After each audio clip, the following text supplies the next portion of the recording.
En los últimos 20 años se triplicó el número de divorcios en nuestro país. Los conflictos que se generan durante la disolución del matrimonio afectan a los cónyuges, pero sobre todo a los hijos. En ocasiones son utilizados por sus propios padres como moneda de cambio. ¿Quién defiende los intereses del menor en un juicio? Hoy hablaremos de la representación legal de menores, un servicio gratuito que ofrece el Instituto Federal de Defensoría Pública. Quédese con nosotros, mi nombre es Emanuel Saldaña y ya inicia Te Defendemos.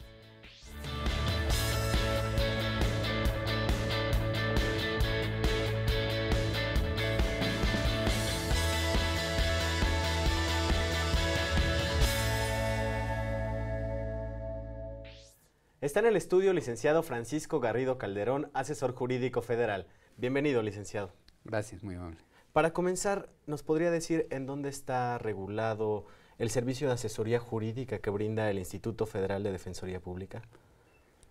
La Ley Federal de Defensoría Pública, en el artículo 14, comienza a referir el servicio de asesoría jurídica y en las bases generales de organización y funcionamiento del Instituto Federal de Defensoría Pública, a partir del artículo 29, viene regulada la gama competencial y el procedimiento de prestación del servicio de asesoría jurídica.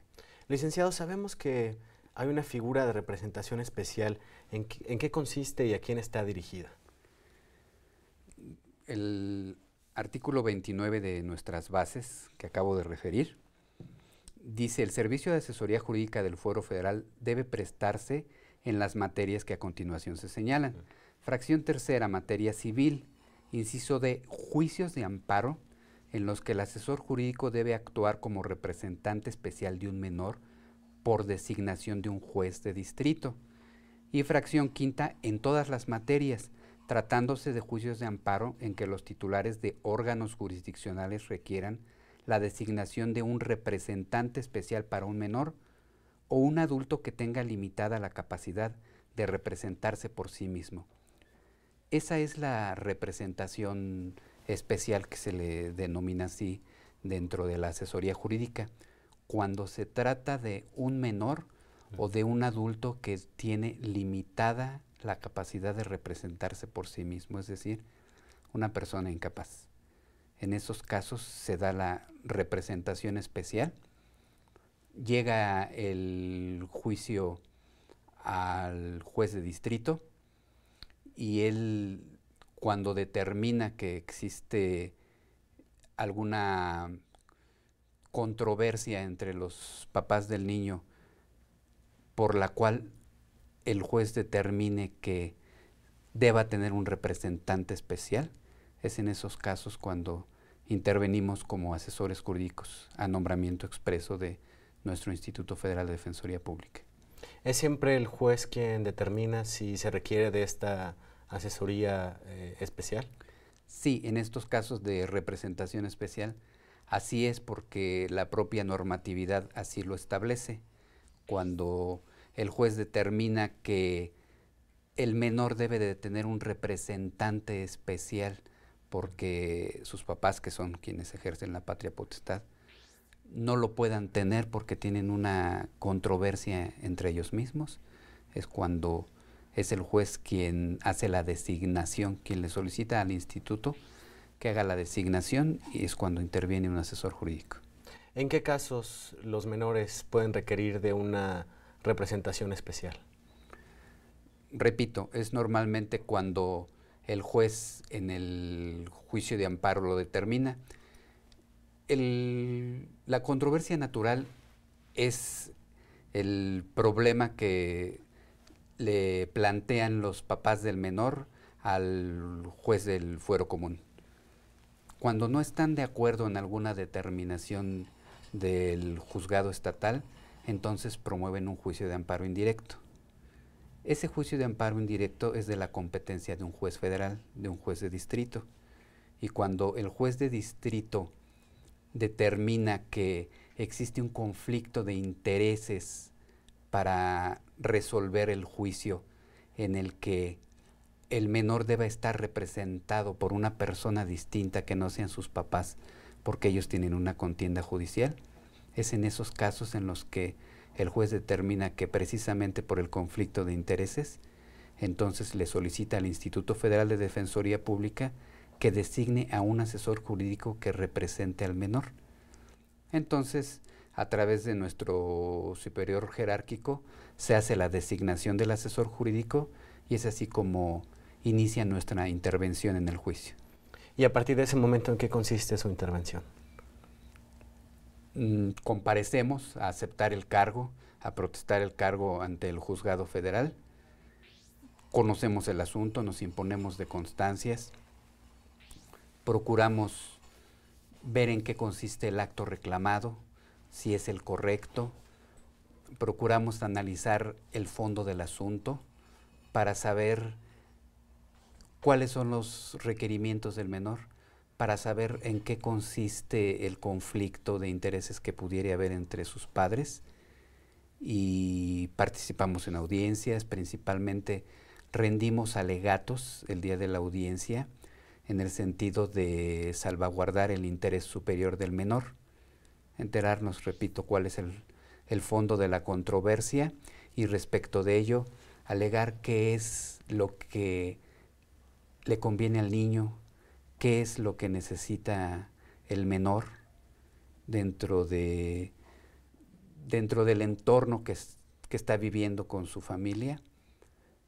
qué es lo que a él más le puede beneficiar, qué es lo que menos le afecta, y todo eso lo ponemos a consideración del juez. Licenciado, para ejemplificar, ¿esto se trata siempre de divorcios, por ejemplo, de separaciones?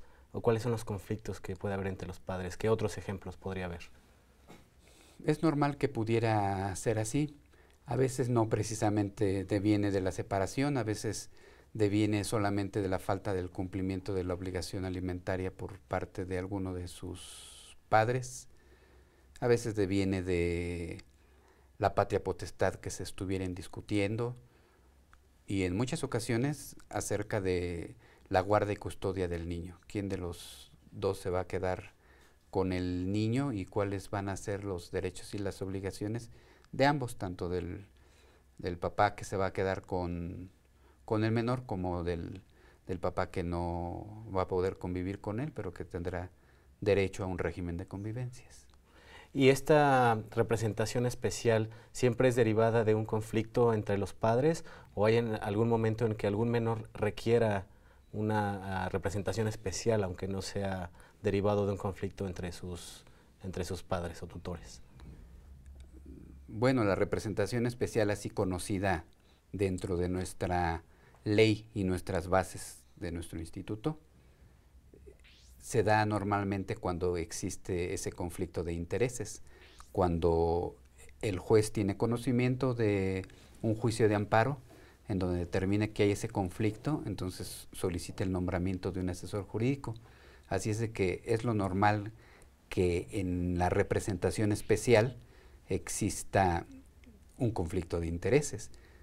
Pudiera darse el caso en el que fuera de ese conflicto de intereses y fuera de la solicitud de representación especial por parte del juez federal, el menor pudiera tener acceso a la justicia por otras causas, quizá por sus cuestiones de salud, sus cuestiones de convivencia, pero si se da, ya no sería una representación especial, conocida así bajo nuestra normatividad, artículo 29, fracción tercera, inciso D, y fracción quinta de nuestras bases, no, pero sería una representación general, como se le da a cualquier otra persona que ve menoscabados sus derechos, y evidentemente se le pondría una atención especial por tratarse de un menor. Licenciado, es momento de hacer una pausa. Al volver seguimos hablando de este servicio de representación especial para menores.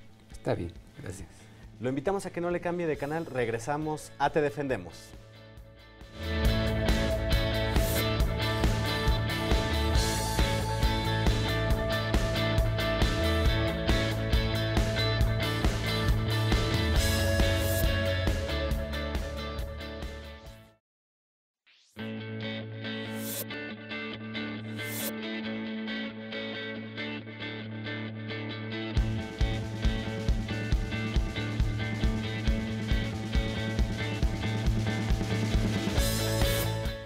Ya estamos de vuelta, seguimos conversando con el licenciado Francisco Garrido Calderón, asesor jurídico federal.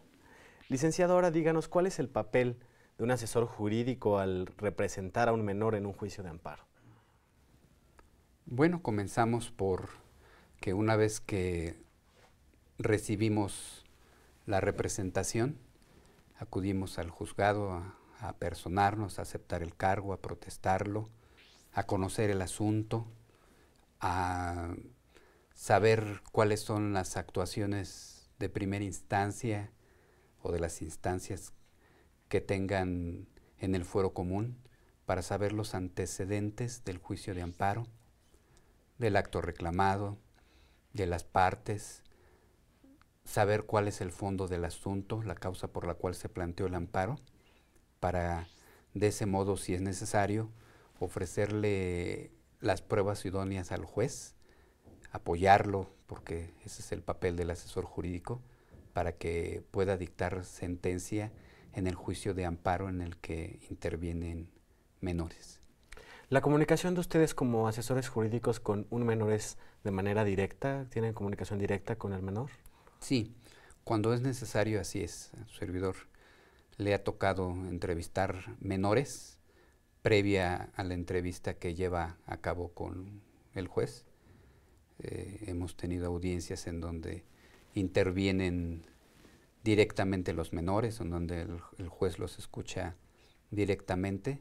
Cuando el juez considera que así es y que es lo mejor, se le escucha y sí tenemos el contacto directo con el menor. Y mientras está todo el proceso, ¿qué pasa con los familiares de los menores? A veces asumen una conducta pasiva, a veces activa. Normalmente no acuden a las oficinas a visitarnos. Cuando así es, pues se les explica que debido a la representación especial, ellos en ese juicio de amparo exclusivamente han perdido la representación de su hijo por el conflicto de intereses que viven entre ambos, y que entonces quien representa a su menor en ese juicio de amparo exclusivamente es el asesor jurídico. Así es de que los familiares pueden acudir cuando gusten a las oficinas.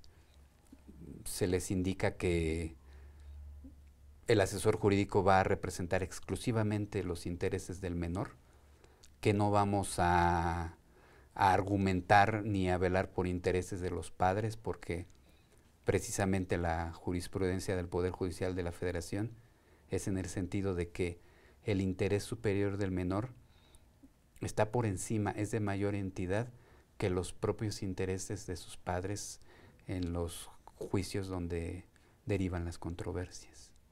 Y precisamente ustedes, ¿cómo hacen para garantizar que se va a proteger el interés superior del menor?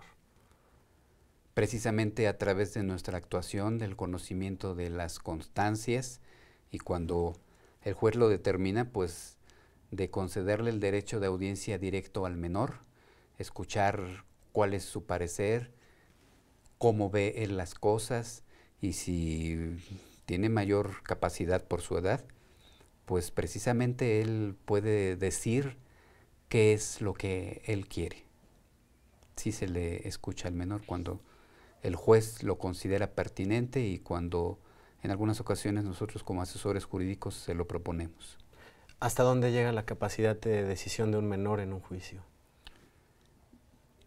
Antes que nada hay que analizar que el menor es parte del problema, y que cuando alguno de nosotros somos parte de un problema, a veces no tenemos lúcida la idea de la solución porque estamos inmersos dentro del problema.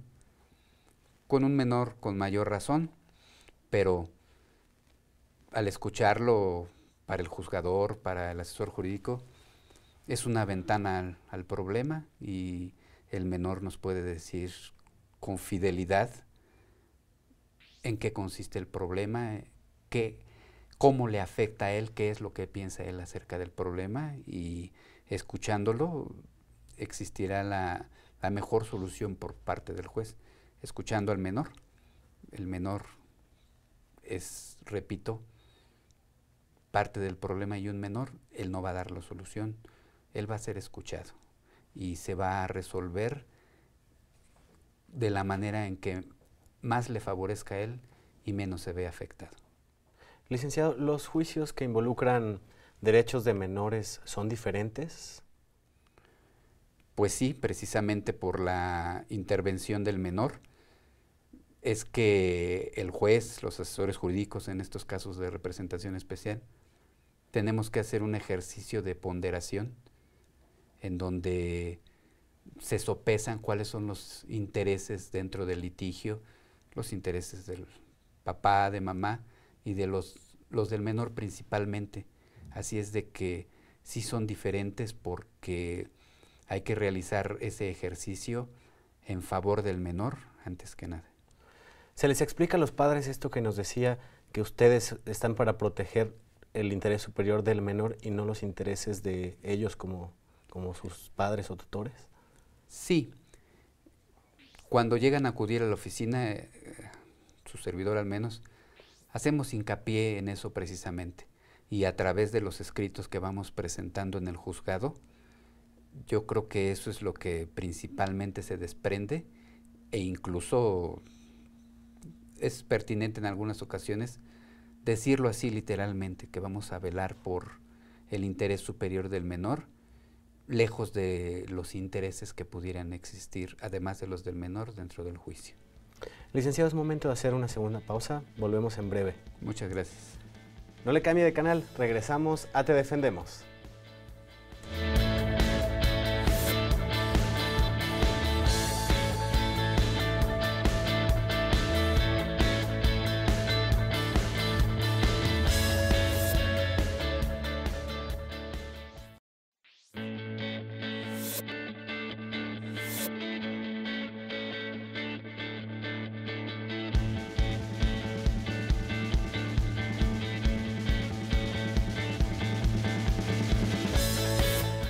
Ya estamos de vuelta, seguimos conversando acerca de la representación especial de menores que brinda el Instituto Federal de Defensoría Pública. Licenciado, ¿qué normativa debe tomar en cuenta un asesor jurídico cuando brinda este servicio especializado? Bueno, internamente tenemos nuestra Ley Federal de Defensoría Pública. A partir del artículo 14 se regula la asesoría jurídica y en las bases generales de organización y funcionamiento de nuestro Instituto Federal de Defensoría Pública, a partir del artículo 29 se regula la prestación del servicio de asesoría jurídica y se prevé cuáles son los casos de competencia. En la fracción tercera se habla de la materia civil y en el inciso D acerca de en los juicios de amparo en los que el juez determine que se deba nombrar un asesor jurídico. Y en la fracción quinta ya habla de todas las materias en las que igualmente el titular del órgano jurisdiccional federal determine que es necesaria la intervención de una representación especial a través de un asesor jurídico. Esa es la normativa interna que tenemos. Ya en el fondo del asunto depende de cada caso. Y en estos casos que se involucran los derechos de los menores, ¿ustedes también toman en cuenta los tratados internacionales de los que México es parte y que pretenden garantizar el acceso a la justicia de los menores? Sí, sí, porque en primera existen, nuestro Estado es parte, lo suscribió y formalmente representan la materialidad de nuestra legislación, al igual que la legislación interna. Así es de que evidentemente sí se toman en cuenta. Ya la Suprema Corte determinó también que si nuestro derecho alcanza a resolver la controversia, será suficiente para que se resuelva. Y el derecho nacional que tenemos recoge también la normatividad internacional. Y sobre la normatividad en México, sobre los protocolos que ha emitido la Suprema Corte de Justicia para proteger los derechos de los menores, ¿qué nos puede comentar? Ok, sí existe el protocolo de actuación para quienes imparten justicia en casos que afecten a niñas, niños y adolescentes. Los juzgadores federales están muy al pendientes de este protocolo, lo siguen y en él descansan bastantes de sus resoluciones. Nosotros como asesores jurídicos nos incorporamos a él, lo conocemos y le proponemos al juez federal, evidentemente, el criterio con el que consideramos que se deba resolver el juicio del menor en donde nos trajeron como representante especial. Ya tenemos las llamadas del auditorio, vamos con la primera. Es de la señora Berta Casillas, de la Colonia Centro. Ella comenta que conoce a una persona con discapacidad y pregunta si a esa persona se le puede llevar a un juicio de amparo. ¿Qué le puede comentar, licenciado? Habría que ver qué tipo de discapacidad tiene. La ley habla, y el caso de la representación especial de la que estamos charlando, refiere a menores de edad y a adultos que tengan la imposibilidad de representarse por sí mismo. Esa imposibilidad se traduce en una incapacidad legal que debe ser declarada por un juez de materia civil. Es decir, hay que distinguir cuando estamos ante un caso de incapacidad legal y cuando estamos ante un caso de discapacidad. No se debe confundir. ¿Por qué? Porque la incapacidad se caracteriza porque la persona no se encuentra del todo bien de sus facultades mentales y que por lo tanto no se puede representar por sí misma. Si se trata entonces de una persona con discapacidad, habría que ver en qué consiste su discapacidad y si se encuentra en pleno uso de sus facultades mentales, podrá representarse por sí misma. Así es de que habría que analizar el asunto para ver si es un incapaz o una persona con capacidades diferentes. Muy bien, ahí está la respuesta. Vamos con la siguiente llamada. Es de la señora Estela Armendáriz, de la Colonia Jusco. Dice que lleva un juicio contra su esposo por la guarda y custodia de los niños y que su esposo promovió un juicio de amparo indirecto señalándolos como quejosos. Ella pregunta qué se puede hacer al respecto. Bueno, habla de que ya se promovió el juicio de amparo indirecto y es evidente que si están peleando la guardia y custodia de los menores, existe un conflicto de intereses entre ambos. El juez de distrito que tenga conocimiento de ese juicio de amparo definitivamente va a solicitarle al Instituto Federal de Defensoría Pública que designe a un asesor jurídico para que represente a los menores en juicio. En ese caso, pues ya intervenimos y lo que ella puede hacer es estar atenta a esa designación por parte del juez. Y si quiere acudir a las oficinas, con mucho gusto se le atenderá. Muy bien, licenciado. Vamos con una llamada más. Es del señor Mateo Bravo, de la delegación Tlalpan. Él comenta que sus abogados promovieron un juicio de amparo porque el juez de lo familiar no ha tomado en cuenta las declaraciones de sus menores hijos respecto de que no quieren vivir con su madre, por lo que pregunta si puede solicitar que se designe un representante especial para ellos. Sí, si ya ha promovido el juicio y no se lo han designado, puede solicitarle al juez que haga la designación. Normalmente el juez hace la designación de oficio. Si se lo solicitan, considero que con mayor razón, si él determina que existe esa controversia entre sus papás, pues va a solicitar que se le designe un representante especial. Vamos con una llamada más, licenciado. Es del señor Armando Betanzos, del Hipódromo Condesa. Nos pregunta si por tener discapacidad auditiva, en caso de que lleve a un juicio de amparo, se le designaría un representante especial. No, si solamente tiene discapacidad auditiva, es una persona que goza de sus facultades mentales y que puede representarse por sí misma. La hipótesis de la representación legal es que se trate de una persona incapaz que no se pueda representar por sí misma y que evidentemente no tenga quien le represente. Normalmente las personas incapaces tienen quien les represente.